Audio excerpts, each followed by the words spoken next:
I still remember the night everything changed. I was in the hospital after a terrible accident. My chest could not rise. My heart stopped. I could hear the chaos around me, but I could not move. Doctors were shouting. My family was crying. Then suddenly, I felt my soul leaving my body. At first there was fear, a heavy fear that crushed me. Then silence. I saw myself lying on the bed while the machines screamed, but I was floating above. I looked at my hands and they were light, not flesh, not blood.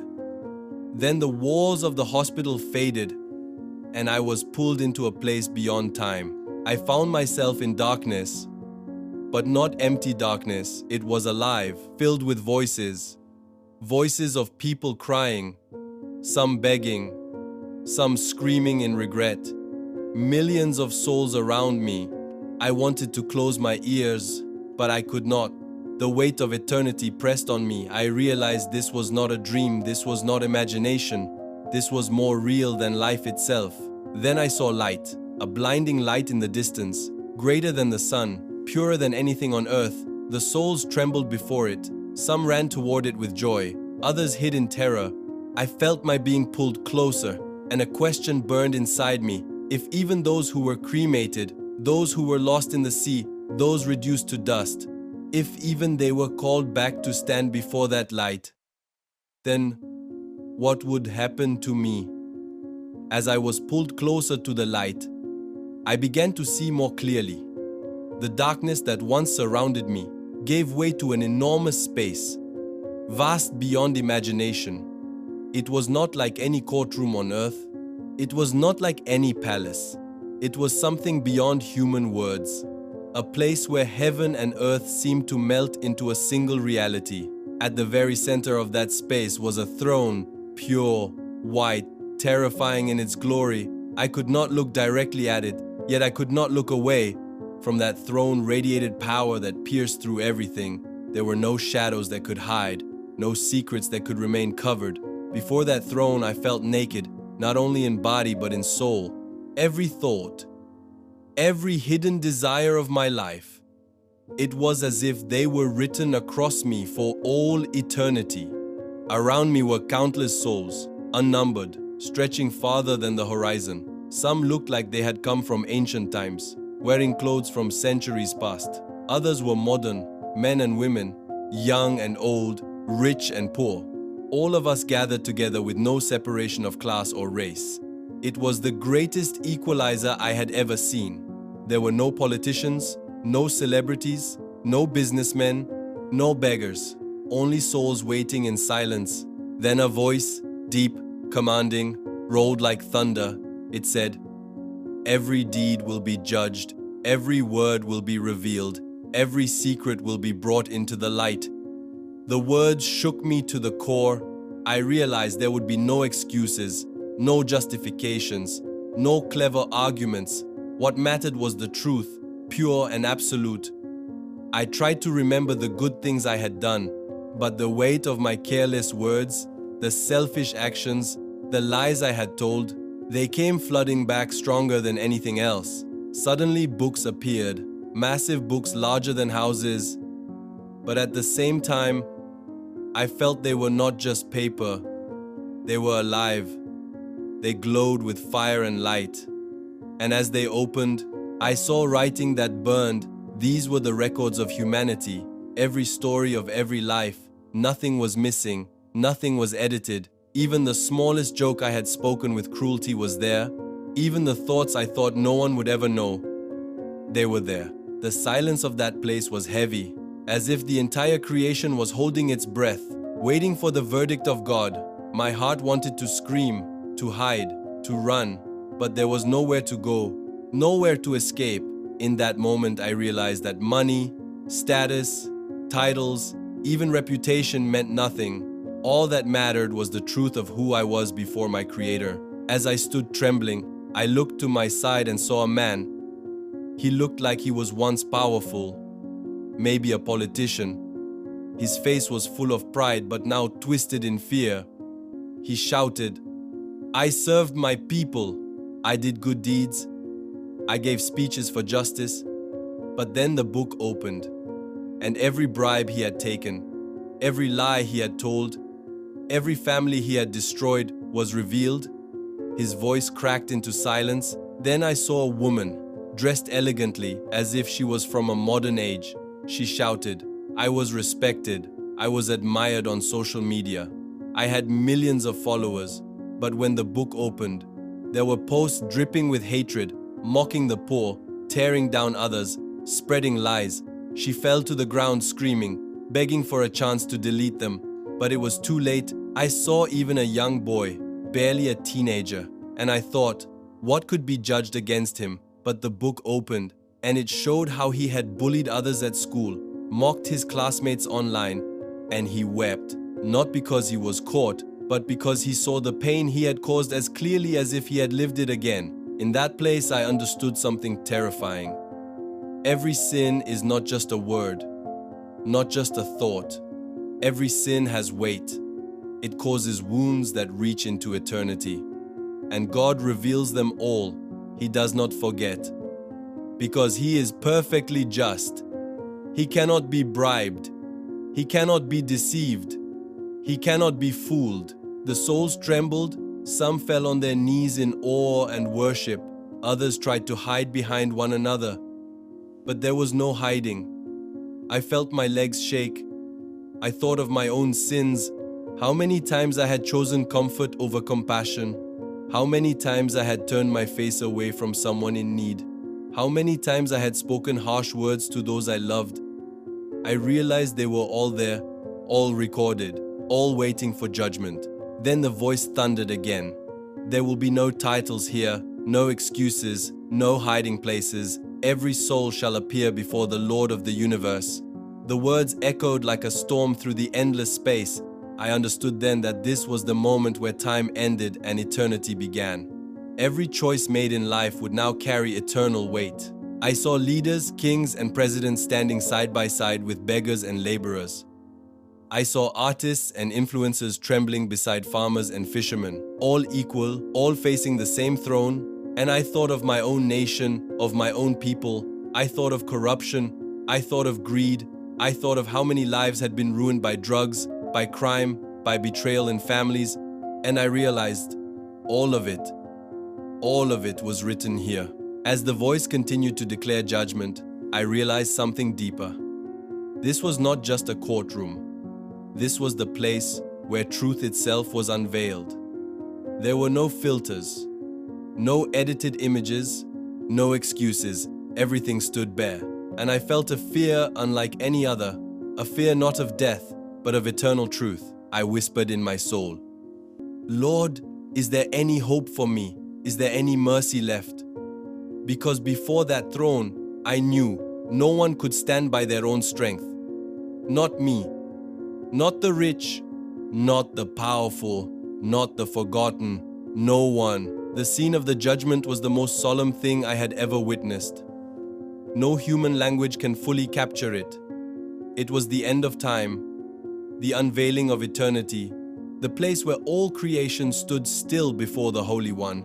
And I, Miguel Santos, stood trembling, knowing that my life, my words, my thoughts would soon be called into account, and nothing could be hidden anymore. As I stood in that endless space, another question rose within me. What about the people whose bodies were completely destroyed? I heard voices of souls whispering the same fear. What about those who died in fire? What about those lost in the sea? What about those reduced to ashes by cremation? Are they forgotten forever? The question grew louder. It was not only my thought, it was the fear of millions. I saw souls turning to one another, asking with trembling eyes, if the body no longer exists, how can there be a resurrection? How can there be judgment? Some voices cried out. Our ashes were scattered into the wind. Will we ever be whole again? I remembered the traditions from my homeland. In the Philippines, many still prefer burial. Some fear cremation. Some think the body must remain whole. But in that place, in front of the throne, I realized none of our human customs could limit the Creator, because in that moment, a great answer came. The voice thundered again. Nothing is lost before me. The sound was like waves crashing, like mountains shaking. I looked and saw a vision. The sea itself began to stir. The waves roared, and from its depths rose the bodies of those who had drowned through centuries, fishermen taken by storms, passengers lost in shipwrecks, soldiers sunk in war, all rising from the waters to stand before the throne. Then the ground beneath me trembled. I saw graves opening, not only the new ones, but graves buried for centuries, bones long decayed, dust scattered by time, yet they rose, they took form again. Faces reappeared, eyes opened, breath returned, and they all stood in silence. Suddenly, I saw something even more impossible, urns of ashes breaking open. But not only urns, even ashes that had been scattered by families on mountains or on the sea, even dust carried by the wind, particles invisible to human eyes, they began to move, to gather, to form once more the people they had once been, men and women, children and elders, all restored, all called back to life. The sight filled me with awe and terror, because I understood that God's knowledge is beyond human measure. No atom is hidden from Him. No particle escapes His command. Every cell, every fragment of identity, it is all known to Him. He is the one who formed us from nothing, so what is dust to Him, what is ash, what is decay, nothing is beyond His reach. I remembered words from Scripture that suddenly came alive. The sea gave up the dead that were in it. The earth gave up the dead that were in it. I realized this was not poetry, it was reality, more real than anything I had ever known. The truth was that even those who had been destroyed by fire, those consumed by disaster, those forgotten in unmarked graves, they too were summoned. No one was left behind. And then I thought of something else. In my own land, we have seen tragedies, typhoons that swept away entire villages, fires that consumed homes, wars that left only ashes. And I wondered, did those people vanish forever? But here before the throne, I saw the answer. None of them were lost. Every one of them was called. Every one of them restored. The souls around me gasped, some in relief, some in horror. Those who had feared they were erased now stood trembling, because the truth was clear. Resurrection is not about what remains of the body. Resurrection is about the power of the one who commands life and death, and His power has no limit. I felt the fear inside me deepen, not fear of being forgotten, but fear of being remembered, because if even the smallest particle of my body was restored, then every deed of my life would also be restored before His eyes. Nothing lost, nothing hidden, nothing erased. In that place I understood, the problem of destroyed bodies was never a problem for God. It was only a problem for human eyes. We think ashes disappear, but before Him, ashes still speak, dust still answers His call, and no wind, no fire, no ocean can silence it. Every soul will return. Every person will stand, and none can escape the day of truth. I stood silent, overwhelmed, and I whispered in my heart, Lord, if even the lost are called back, then truly no one can hide, not even me, not even those who thought death erased their sins, not even those who believed cremation erased their existence, because here, everything returns, and all must face you. As I stood among the countless souls, another vision opened before me. I saw graves, coffins, urns, and ashes. I saw entire cemeteries. I saw funeral homes where families wept, and I realized something very profound. All our debates about burial and cremation, all our fears about how the body should be treated, they were all so small compared to the truth that now unfolded. In my younger days, I remember sitting with friends, some saying burial was the only way, others arguing that cremation was practical. One friend even joked that cremation was cheaper, faster, easier. But in that moment of revelation, I saw how foolish those arguments were. Because whether buried or burned, whether laid in marble tombs or scattered over the ocean, the end for all bodies was the same. They returned to dust. I heard again the words from Genesis echoing in my mind, "For dust you are, and to dust you shall return," and I understood it in a way I never had before. Cremation simply accelerates what time does to everybody. A corpse buried in the ground will, after years, become dust. The flesh melts away, the bones crumble, the body disappears. In the end, burial and cremation reach the same destination, dust. The vision grew stronger. I saw elegant coffins with gold handles. I saw poor wooden boxes buried in simple graves. I saw the ashes of the rich scattered in gardens, and the ashes of the poor scattered over rivers, and yet all of them were drawn into the same truth. No matter how much money was spent, no matter how simple the burial, all became dust, and all would be called again by the Creator. Then I saw another image, a family gathered at a funeral, weeping over their loved one. Some whispering, "Is cremation right? Will God accept it?" Others worried, "Is burial more holy?" In that moment, a voice broke through their doubts. The spirit returns to God who gave it. I realized the body was only a vessel, temporary, fragile, but the soul, the spirit, that is eternal, that is what God will call into account. It became clear to me, our obsession with rituals, with traditions, with appearances, often distracts us from what really matters. We argue about the coffin, about the ceremony, about whether the body is dressed beautifully, but the truth is, the body is dust, and dust it will become. What matters is not the form of the funeral, but the state of the soul when it leaves the body. In that vision, I saw a man who had been buried in a grand cemetery, a monument carved with marble, flowers renewed every week. But when he stood before the throne, none of that mattered, because his soul was empty of love, full of greed, and he trembled. Then I saw another, a woman who had been cremated, her ashes scattered in the sea. No monument, no flowers, but when she stood before the throne, her soul was radiant. Because she had lived a life of kindness and faith, she was lifted up with joy. This truth struck me deeply.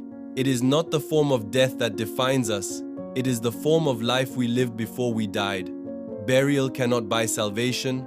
Cremation cannot erase judgment. Only the choices we make in life, the love we show, the faith we hold, those are what will matter when we stand before the throne. As the vision continued, I saw a vast field of dust rising like smoke. It was the dust of countless generations. From ancient times to modern days, it rose and gathered, forming once more the bodies of men and women. And I heard the voice again, "For the one who formed man from dust, there is no difficulty in restoring him from scattered ashes." Those words filled me with awe, because I understood that creation itself obeyed his command. Even dust cannot disobey him. I thought again of my homeland, of how families sometimes fight over funeral expenses, how arguments break out over cremation versus burial. I realized how meaningless those fights are, because none of those decisions change the eternal truth. The body will be dust, the spirit will return to God, and judgment will follow. The real question is not how we die, but how we lived while we still had breath. In that place, all illusions were stripped away. I saw through the vanity of expensive funerals, through the fear of cremation, through the pride of having a family mausoleum. All of it vanished before the throne. I saw that God did not look at coffins. He did not look at urns. He looked at souls. He looked at hearts. He looked at what we had done with the life He gave us. And then I remembered something from Ecclesiastes. The dust returns to the earth as it was, and the spirit returns to God who gave it. The simplicity of those words now burned with truth. The body was never meant to last, but the soul was meant for eternity. I felt the weight of that reality pressed down on me, and I knew the question of cremation versus burial was only a distraction from the deeper question, am I ready to meet my Creator? As the vision faded, I whispered to myself, the body may become dust or ashes, But what really matters is the state of the soul before Christ. And in that moment, I felt a trembling inside me because I knew my soul was not ready. I knew I had wasted so many moments on things that did not matter. I knew I had cared more about appearances than about truth, and now it was too late to change what had been written in the book of my life. I stood there silent, and the truth echoed again and again in my mind. Cremation only hastens what time already does. Burial cannot protect us from judgment. Ashes cannot hide us from eternity. Every soul will return. Every spirit will stand before the throne. And God will not ask how we were buried. He will ask how we lived and what we did with the life He gave us. As the visions unfolded before my eyes, I was carried to another scene, more powerful and more terrifying than what I had seen before. It was the resurrection itself, the moment when every soul was summoned, and I saw the great separation begin. I saw the oceans roaring, the mountains trembling, the earth shaking as if time itself was breaking apart. From the deepest seas I saw bodies rise, men and women who had drowned in storms, sailors lost in typhoons, children swallowed by floods. All were coming back, their faces restored, their eyes opening as if waking from a deep sleep. From the deserts I saw dry bones knit together again. From battlefields I saw soldiers who had fallen centuries ago standing to their feet. From burned cities I saw victims of fire returning whole. All of them summoned, none left behind. It was not just bodies returning, it was justice itself unfolding. I saw people shining with light, faces peaceful, their souls filled with joy. They were the ones who had lived with compassion, who had forgiven, who had lifted others in secret without seeking reward. They rose with songs of hope, like children running toward their father. And I knew these were the ones rising to eternal life. But I also saw another kind of resurrection, one filled with shame and terror. Men and women who had abused their power, who had lived for greed, who had mocked the poor. They rose too, but their faces were darkened, their eyes filled with despair. I saw leaders who had stolen from the people, standing side by side with criminals who had taken innocent lives, all trembling before the throne, and I understood. Everyone was equal here. None could buy their way out. None could hide their crimes. I saw people from my own land, and I wept. I saw families broken by addiction, fathers who had abandoned their children, sons who had wasted their lives in violence, politicians who had promised change but instead chose corruption, celebrities who had led millions into sin with their influence, and they all stood silent, ashamed, with nowhere to run, nowhere to hide. The judgment was not just about big crimes, it was about every choice, every small decision. The man who had lied for convenience, the woman who had spread gossip to destroy another, the student who had cheated, the worker who had stolen time from his duty, all were shown, and the weight of their actions fell heavy on them. For some, even the smallest act of kindness shone like a jewel. For others, even the smallest act of cruelty cut like fire. I thought of my own sins, the lies I had told, the anger I had carried, the times I had ignored the needy, and I trembled because I knew I would rise too. But how would I rise? Would I be among those with joy or among those with shame? The question pierced me like a sword. Then I saw something else, and it filled me with both wonder and terror. I saw children who had been abused rising to comfort and safety, while those who had harmed them trembled in disgrace. I saw honest laborers who had lived humbly being lifted with dignity, while the proud and arrogant bowed their heads in fear. I saw the balance of eternity tilt, and I understood. This was the true justice that no court on earth had ever achieved. The voice thundered again. All who are in their graves shall hear the voice of the Son of Man, and they shall come out, those who have done good to the resurrection of life, and those who have done evil to the resurrection of condemnation. The words cut through me, sharper than any blade. I realized this was the final truth. No argument could change it, no excuse could erase it. In that moment, I saw with clarity that eternity had no shortcuts, No one could bribe their way out. No one could use power to escape. Not presidents, not kings, not criminals, not ordinary people. We were all the same, and the only difference was the life we had lived before God, the love we had given, or the hatred we had spread. The truth was simple but unstoppable. I remembered the cries of people in my homeland, cries against injustice, cries against poverty, cries against crime, and I saw them answered here. Because in this resurrection, no one could silence the truth. Every cry was heard, every wound was remembered, and every soul was given its place. I wept, because I realized that even though this was terrifying, it was also hope. For the poor who had been trampled, there was justice. For the forgotten who had been mocked, there was dignity.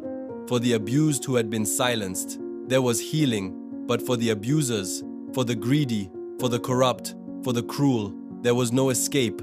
The resurrection itself was the proof that death had never had the last word.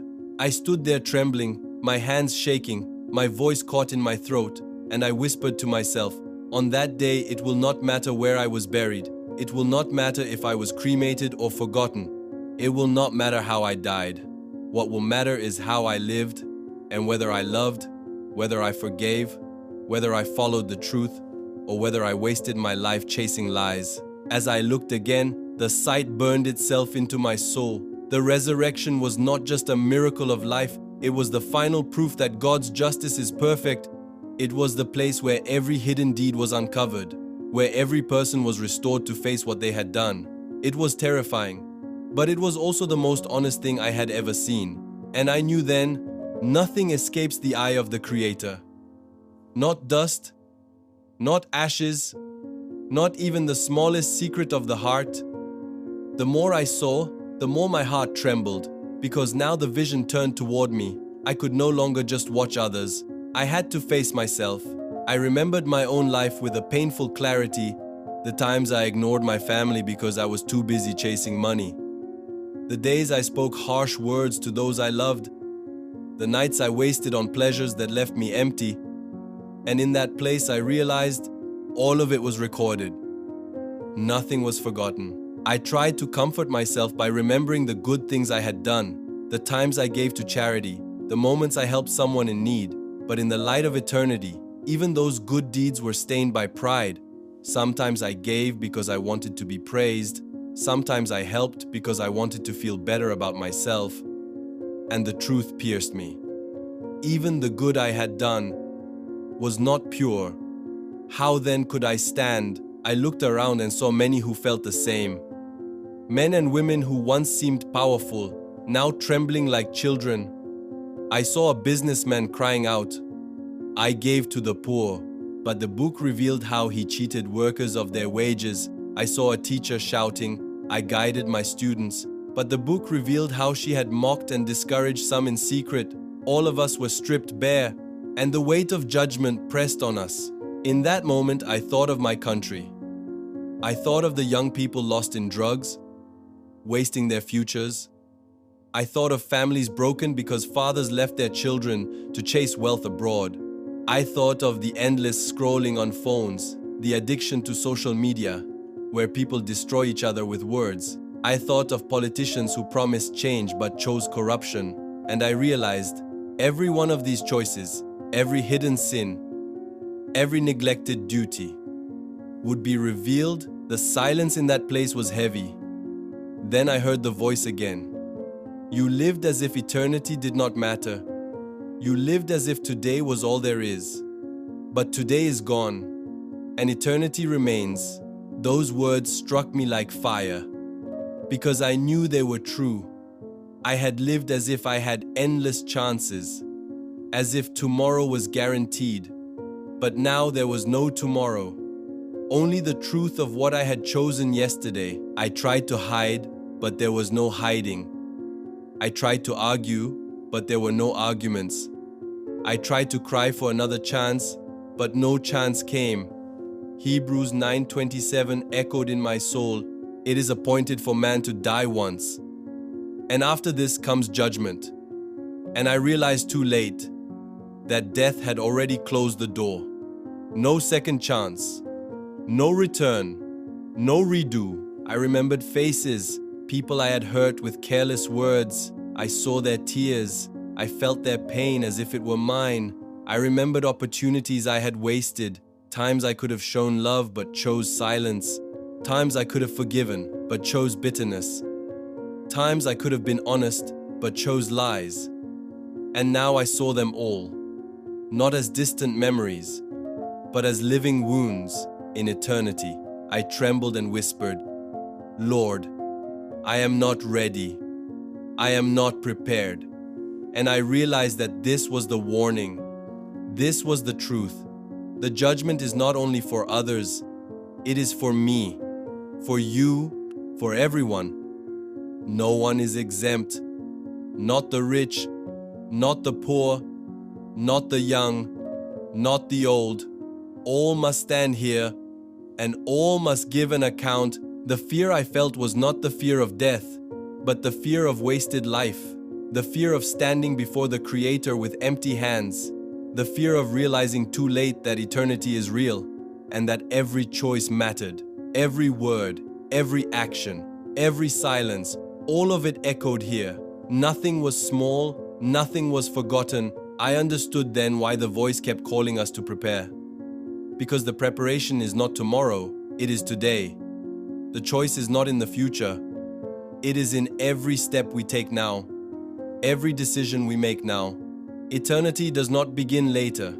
It begins with the choices we make each day, choices that shape who we will be when we stand before the throne. I felt tears in my soul, and I wanted to warn everyone, my family, my friends, my people, do not wait.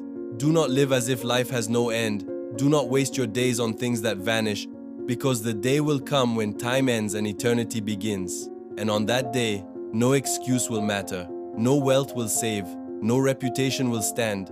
Only the truth of who we are before God will remain. As I stood trembling in that vision, I knew the warning was not cruel. It was mercy. It was love. Because we are still alive, we still breathe, we still have time to change. But one day that time will end, and the door will close forever. And so I whispered to myself, while I still live, I must prepare. While I still breathe, I must turn. Because when the last breath leaves, there is no second chance.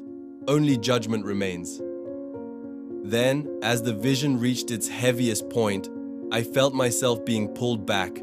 The light faded. The endless multitude of souls began to dissolve. And I opened my eyes in the hospital room, gasping for breath, doctors shouting, machines beeping, my body trembling, and tears rolling down my face. I was alive, but I was no longer the same. The memory of what I saw would never leave me. Every word, every image, every cry of those souls echoed in my heart, and I knew I had been given a second chance, not because I deserved it, but because mercy had touched me, and that mercy carried with it a mission: to warn, to tell, to plead with others before it is too late.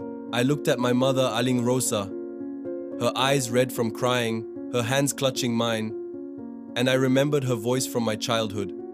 Anak, life is short, eternity is forever. At that moment, her words became alive.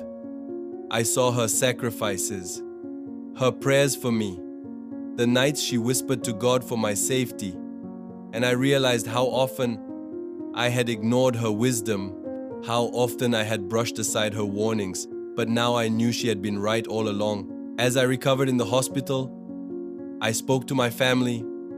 I told them what I had seen. Some listened in silence, some wept, others shook their heads in disbelief. But I could not remain silent because the vision was more real than the world around me. I told them, do not wait. Do not waste your life. Every choice matters. Every word matters. Every moment echoes into eternity. I remembered my friend Carlos, who had once laughed about death, who had lived recklessly in alcohol and gambling, and I thought of him in that vision, trembling before the throne, and my heart broke. I prayed for him. And when I saw him again, I begged him, Carlos, life is not a game. Eternity is real. Change before it is too late. He stared at me, shocked by the tears in my eyes, and for the first time he was silent. As days passed, I noticed the world differently. I saw people glued to their phones, chasing likes and comments, destroying others with cruel words. I saw fathers leaving their families, mothers burdened with pain, children lost in drugs and violence. And I could not stop thinking, one day all of this will stand before the throne. One day every word typed, every action taken will be called to account. And my heart cried, if only they could see what I saw, if only they could feel the weight of eternity. I became more patient with my children.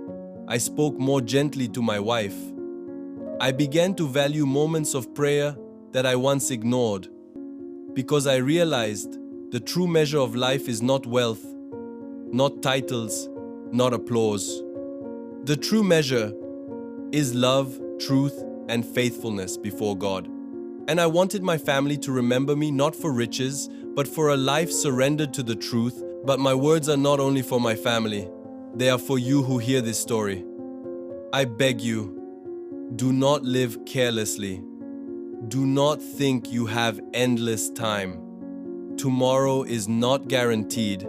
Death can come in an instant, like it came for me. One moment you breathe, the next moment you stand before the throne, and in that moment, nothing can be hidden, nothing can be undone. If you are carrying bitterness, forgive now. If you are living in sin, turn away now. If you are lost in despair, lift your eyes now, because the day is coming when the book of life will open and all will be revealed.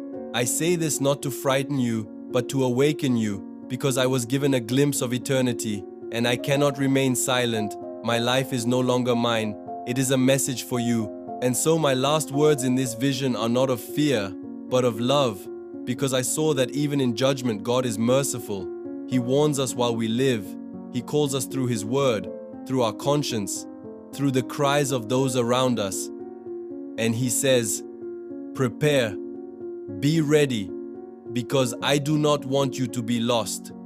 I want you to live. My tears flow as I speak this, because I know how easy it is to ignore. I know how tempting it is to laugh at eternity. But please listen. I have seen the truth. I have seen the throne. I have seen the resurrection. And I am telling you, this life is short, but eternity is forever.